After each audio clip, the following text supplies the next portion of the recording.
It's equally valuable.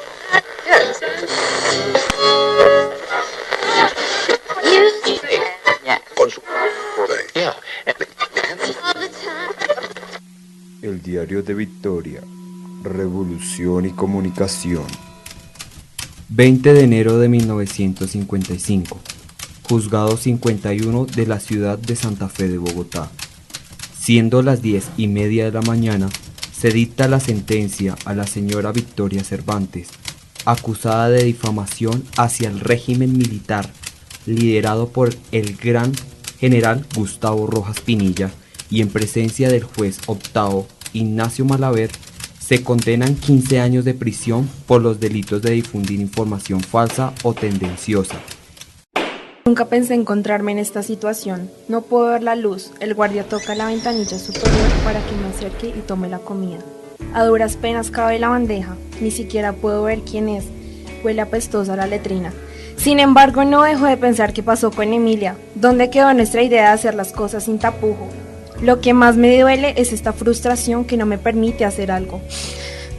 No puedo creer que Carmenza se haya dejado llevar por la envidia de género y me haya entregado. Olvido todos los cafés, las tertulias que hacíamos con Emilia, las ideas, los proyectos. Días después, como es usual, golpearon la ventanilla y tomé la comida. Sin embargo, me percaté que debajo del vaso había un pequeño papel doblado. Dejé la comida a un lado y lo abrí. Quedé sorprendida al saber que el mensaje provenía de un guardia. Apoyo sus ideales. ¿Puedo ayudarla? ¿Será esto verdad o simplemente es una trampa? La siguiente semana, a primera hora, llegaron 2 guardias. Victoria Cervantes, es hora de trasladarla de celda. Mientras íbamos de camino a mi nueva celda, uno de los guardias se separa de nosotros. En ese momento, con la mirada hacia el frente, escucho casi susurrando. Confía en mí. ¿De qué habla? Apoyo sus ideales, Victoria. La celda es compartida con una mujer que, aunque aparenta tener un carácter fuerte, lee un libro, el cual me genera mucho interés por su título, La Gran Invención. Tome asiento. Ni se le ocurra tocar mis cosas. Al oír esto, quedé en silencio. Sin embargo, no dejaba de pensar en lo que me había dicho el guardia. Horas después salieron todas las reclusas al patio, entre ellas mi compañera de celda. Sin ganas de comer, decidí quedarme en la celda. Victoria, tiene que comer algo. No tengo hambre. Mesa. Si ella no quiere comer, pues que se muera de hambre. Al fin y al cabo, una reclusa menos que cuidar. Con cierta curiosidad, vi el libro en la cama y fue imposible no tomarlo. La Gran Invención. La imprenta fue una gran invención que durante siglos ha tenido gran importancia e influencia en el hombre moderno. Esta era usada como un método sencillo para el proceso de impresión en prensa. Todo esto indica que se produjo de forma independiente de diferentes épocas y en distintos lugares del mundo. Leí un poco más hasta que de la nada mi compañera apareció. ¿Qué hace con mis cosas? Simplemente quería ver el libro. ¿Y qué dice? Luego, ¿no lo estaba leyendo usted? La verdad es que no sé leer, solo lo miraba. Mucho gusto, Francisca, alias La Pacha. Mucho gusto, Victoria Cervantes. Y si quiere le puedo ir contando. Claro, si me presta el libro. De un momento a otro escucho unos pasos. Al frente de la celda llega una señora acompañada de 2 guardias. Cruzo mirada con uno de ellos y recuerdo que fue el mismo que me llevó a mi nueva celdilla. Esta señora se presenta como la directora de la cárcel. Me habla en un tono fuerte e imponente diciéndome: Vea, vengo a recordarle que en esta prisión no puede incumplir las leyes como al hacia afuera.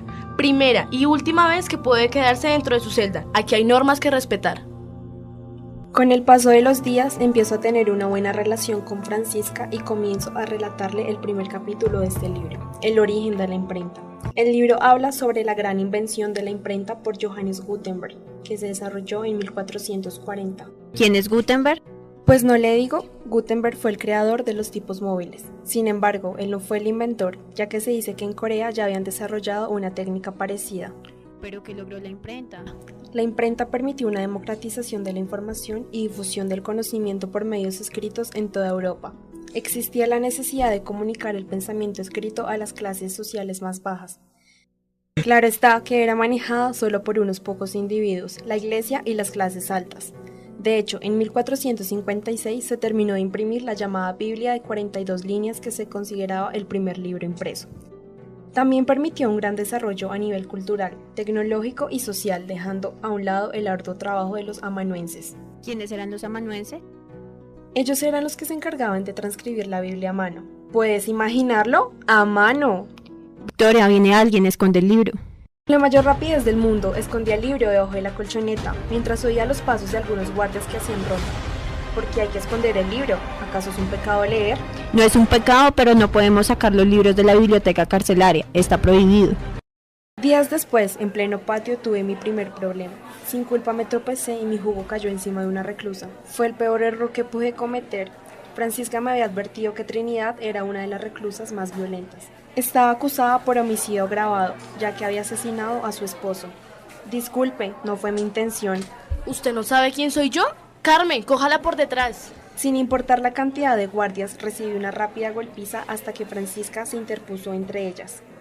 Llegaron los guardias y me llevaron a la oficina de la directora. Entre ellos estaba Mesa, el mismo guardia que había dicho apoyar mis ideales. No pensé que en poco tiempo usted llegara a ser una mujer problemática. Eso me gusta, Victoria. No supe cómo reaccionar, los nervios se apoderaban de mí, estaba golpeada, algo que por lo visto no le importaba a Mesa para tener un acercamiento hacia mí. Llegando a la oficina, se escucharon reclamos de Soledad. Sabía que mi presencia era inoportuna para aquel momento de tensión.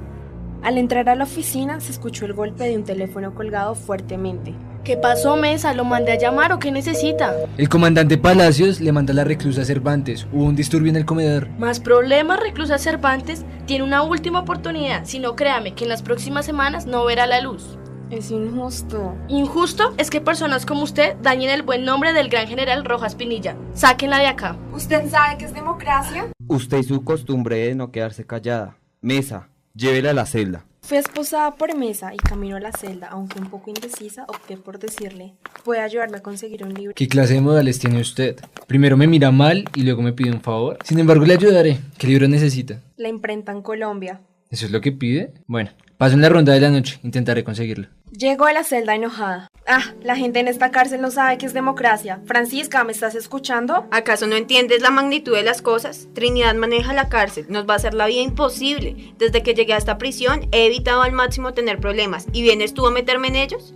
Yo no te pedí que me defendieras. Molesta, Francisca decidió acostarse mientras yo con ansias esperaba a Manuel. Pasaron algunas horas y me recosté junto a los barrotes. De un momento a otro escuché los fuertes pasos del guardia Mesa y de una manera rápida y sutil me pasó el libro. Al abrirlo encontré una nota. Mi nombre es Emanuel Mesa. Mi padre, durante años, luchó por los ideales de Gaitán hasta que fue asesinado. Y aunque mi futuro sea diferente al de él, quiero apoyarla. Usted no debería estar acá. Me inspira a no dejar morir esta causa. Confíe en mí. No podía creer lo que estaba leyendo. Sin embargo, me impactó mucho el mensaje de Manuel. Los siguientes días no volví a verlo, pero aún seguía con el libro, lo que me daba a entender que no lo habían despedido. Seguía sin hablar con Francisca. El orgullo no me dejaba pedirle disculpas. Por más que ya estaba terminando el libro, quería contárselo a ella. Sospechaba que Francisca estaba intrigada por saber de qué trataba el libro. ¿Sigues enojada? Perdón por la actitud que tuve. No te preocupes, la verdad extrañaba hablar contigo. Cuando leo noto tu interés por saber de qué trata el libro. ¿Quieres que te lo cuente? ¿Se me notaba mucho? Demasiado. Te cuento que en el año de 1735 la imprenta llegó a la Nueva Granada por parte de los jesuitas y por primera vez en 1738 se imprimió el septenario al corazón doloroso de María. Es que la llegada de la imprenta a Colombia fue fundamental. Esta ayudó a imprimir leyes, constituciones, derechos, hojas sueltas que hasta el día de hoy se conservan. ¿Pero dónde se publicaban estas leyes? En Colombia existía el Diario Oficial, fundado el 30 de abril de 1864 por el presidente Manuel Murillo Toro. ¿Y la imprenta también fue manipulada aquí? Claro, así como permitió la distribución de ideas, grafismos, leyes, decretos que aún en la actualidad tenemos. También estaba dominada por el Reino de España, quien influía en las decisiones de la Nueva Granada, en el que los jesuitas fueron expulsados. ¿Pero luego no fue Antonio Nariño? Existen varias versiones. La labor hecha por Antonio Nariño en 1793 fue adquirir su propia imprenta para publicar los derechos del hombre y del ciudadano, hecho que causó el cierre de esta imprenta en 1794, lo cual provocó que lo encarcelaran junto a Diego Espinosa, quien lo ayudó en la impresión de los derechos. Esa noche dormimos tranquilas, ya habíamos leído 2 libros y sentía una satisfacción por haberle enseñado a Francisca un poco sobre la historia de la imprenta. En la mañana siguiente nos despertaron inesperadamente para hacer revista de las celdas. Lo primero que se nos vino a la cabeza es cómo ocultar los libros. ¿Qué vamos a hacer? Pues llevarlo con nosotros. En ese momento metimos los libros dentro de nuestro overol de la manera más rápida posible posible. Admito que estábamos muy nerviosos y eso fue lo que nos delató. Al llegar al patio nos formaron por el número de celda que nos identificaba. No dejaba de mirar a Francisca. De pronto escuchamos que un guardia gritó: Encontramos el paquete. Sentimos un alivio al creer que ya todo estaba acabado. Trinidad está hablando con uno de los guardias y viene hacia nosotros. Nos miraron fijamente y nos dicen que deben requisarnos. Ustedes dos, un paso al frente. Muy nerviosos obedecimos hasta que Manuel interrumpió. En las celdas del tercer nivel lo necesitan. Yo me encargo de estas dos. ¿Otra vez las celdas del tercer piso? Nos dimos cuenta que Palacios le susurró al oído y se retiró. Por lo visto ya las tienen entre ojos. En la ronda de la noche recojo los libros. Y así fue. En la noche Manuel sigilosamente recogió los libros y, como es usual, me dejó otra nota que decía: Debe tener más cuidado. Usted es muy arriesgada. Escuché que la reclusa Trinidad es familiar de la directora Soledad. Cada día que pasa me doy cuenta que Manuel puede llegar a ser un hombre de confianza para mí. Sin embargo, su nota me deja un poco preocupada, porque puede que la directora tome más represalias contra Francisca y contra mí. Una semana después, Emanuel llega a mi celda y me avisa que tengo una visita. No puedo imaginar quién vino a verme. Me abre la celda y me dirijo a la sala de visitas. Al entrar me sorprendo. ¿Será ella? No puede ser. ¡Emilia! Emilia se levanta y me da un fuerte abrazo. ¿Cómo estás, Victoria? ¿Qué ha pasado? Me enteré por un guardia que tuviste un problema. Por eso estoy acá, para poder ayudarte. Las cosas afuera están muy mal. Nuestra lucha por el periodismo ha tenido grandes dificultades. ¿Cómo te enteraste que tuve un problema? Cuéntame, Emilia, ¿qué ha pasado con nuestra causa? Luego te cuento. Lo importante es que tengo una gran idea para que vuelvas a escribir. ¿Recuerdas las gacetas? Quiero que ese modelo vuelva a ser utilizado, a intereses de por medio. No lo recuerdo, refréscame la memoria. En Europa, hace 3 siglos, las gacetas permitieron mostrar hechos diariamente. En Alemania, desde 1609, se desarrollaron publicaciones periódicas en Wolfenbüttel, cerca de Berlín, y Relation en Estamburgo, las cuales promovieron el desarrollo de estas junto con el establecimiento de la libertad de imprenta. Algunas otras se dieron en Italia, donde los manuscritos se empezaron a llamar opúsculos. Ya lo recuerdo, pero entonces no podemos olvidar que su tema específico era sobre política y religión en Europa, y específicamente en Francia.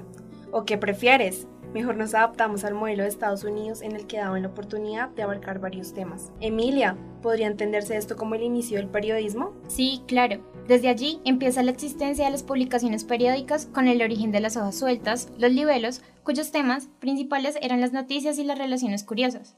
Por ello se dio la guerra de los panfletos y la lucha entre la política y la religión por difundir un mensaje de interés propio, convirtiéndose estas en noticias. Victoria, hay una esperanza para nuestro país y más aún para nuestra lucha.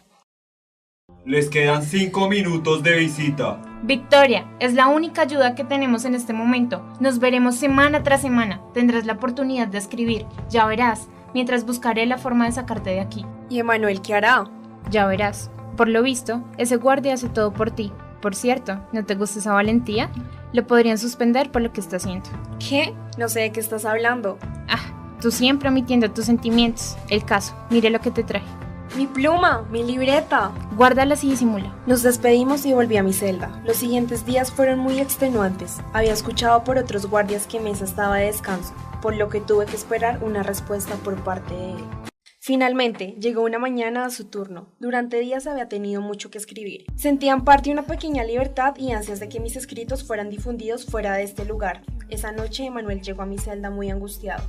Victoria, en un mes la van a trasladar. Tuve la oportunidad de hablar con Emilia. Páseme lo que haya escrito en los últimos días. Se los haré llegar, confíe en mí. Mientras arrancaba mis panfletos, oímos un pequeño tropiezo en una de las celdas. Sin embargo, desde afuera, Emanuel no vio nada y rápidamente se fue. ¿Qué hacen con tus escritos cuando salen de aquí? Emilia los publica de manera periódica. Pues sí, ¿de qué otra manera lo harían? Existen 2 maneras de publicarlas, de manera no periódica, es decir, cuando se pueda sin un orden específico, y periódica, que es como lo hacemos nosotras, 2 veces por semana. ¿Y qué dicen tus escritos? Yo quiero una sociedad donde haya libertad de opinión, no lo que está ocurriendo afuera. Ese maldito quiere callarnos y somos muy pocos los que queremos rebelarnos. El pueblo se tiene que alzar y yo los voy a ayudar. Alguna vez escuché una frase que decía un amigo de mi papá: el pueblo es mayor que sus dirigentes. Tu papá fue amigo de Gaitán, Francisca. Lo sé y debemos salir de acá. Es verdad, necesitamos un cambio desde acá, no haremos nada. El fin de semana, Emilia volvió a visitarme, estaba muy emocionada. Victoria, no sabes el éxito que han tenido tus escritos. Durante el transcurso de esta semana, estaba pasando por la Plaza de Bolívar y estaban repartiendo tus textos. Cuando llegó la policía, todos salieron a correr. No llores, además tengo 2 noticias. Cuéntame. Todos quieren saber quién está escribiendo los textos. ¿Y recuerdas que te comenté que habían intereses de por medio? Sí, ¿quién es?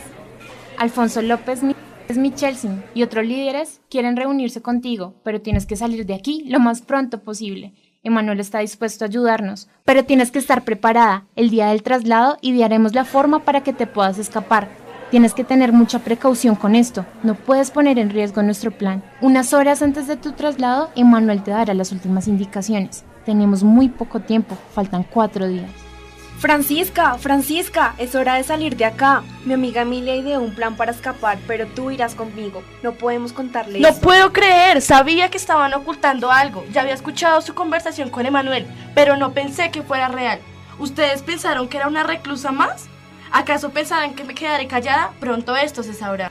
Está oscureciendo. Emanuel pronto vendrá haciendo su ronda como es usual. Necesito contarle que Trinidad se enteró de nuestro plan. Hace unos días, cuando conversábamos, fue ella la que nos escuchó, Francisca. Emanuel, necesito contarte algo que pasó. ¿Qué pasó? Le estaba contando el plan a Francisca y escuchamos un ruido. No le pusimos atención. Luego nos dimos cuenta que era Trinidad quien nos espiaba. Tenemos que adelantar el plan. Hablaré con Palacios para poder adelantar tu traslado. Prepárate, mañana ya no estaremos acá. En la mañana siguiente me despierta la alarma de emergencia. Me levanto asustada sin saber lo que pasa. Despierto a Francisca de un grito. ¡Francisca! ¡Despierta! ¡Algo está sucediendo! ¡Salgan rápido! ¡Evacúen! ¡Se está incendiando la cárcel! Salimos rápidamente. Se me nubló la vista y me costaba respirar. En medio de la multitud me di cuenta que Manuel no estaba. Entonces decidí ir a buscarlo. Mientras caminaba rápidamente, observé cómo Trinidad venía hacia mí. Su mirada estaba cargada de odio y tenía en su mano algo que no podía ver claramente. Trinidad gritaba fuertemente, aunque no entendía muy bien lo que decía. En cada paso que daba se acercaba más, y ya entendía por qué no me había acusado con la directora Soledad. ¿Usted creyó que después de todo lo que me enteré iba a dejarlo así? Todo esto lo provoqué yo. Mi único objetivo es acabar con usted. No quise contarle a la directora Soledad porque decidí hacer esto por mi propia cuenta. ¿Usted cree que es la única mujer que puede cambiar el panorama de lo que estamos viviendo? Usted no es nadie. Solo una persona con poder podrá hacerlo. Sus ideales no cambiarán nada. Porque ni siquiera estando en la cárcel, usted debería vivir. Nunca pensé que alguien sintiera tanto odio por mí. En ese momento sentí como mi corazón palpitaba a una velocidad inimaginable. Mis manos temblaban y yo solo pensaba en la manera de huir. De repente vi que lo que tenía Trinidad en su mano era un cuchillo. Me iba a matar. En un par de segundos, Trinidad lanzó su mano directo hacia mi pecho. No sé en qué momento Manuel se interpuso entre las dos y sin darnos cuenta él fue quien recibió la puñalada que iba directo hacia mí. No sabía cómo reaccionar, la angustia me invadió y mi cuerpo quedó inmóvil. Desde lejos vi cómo unos guardias venían hacia mí y no tuve más remedio que huir. ¡Emanuel! ¡Emanuel!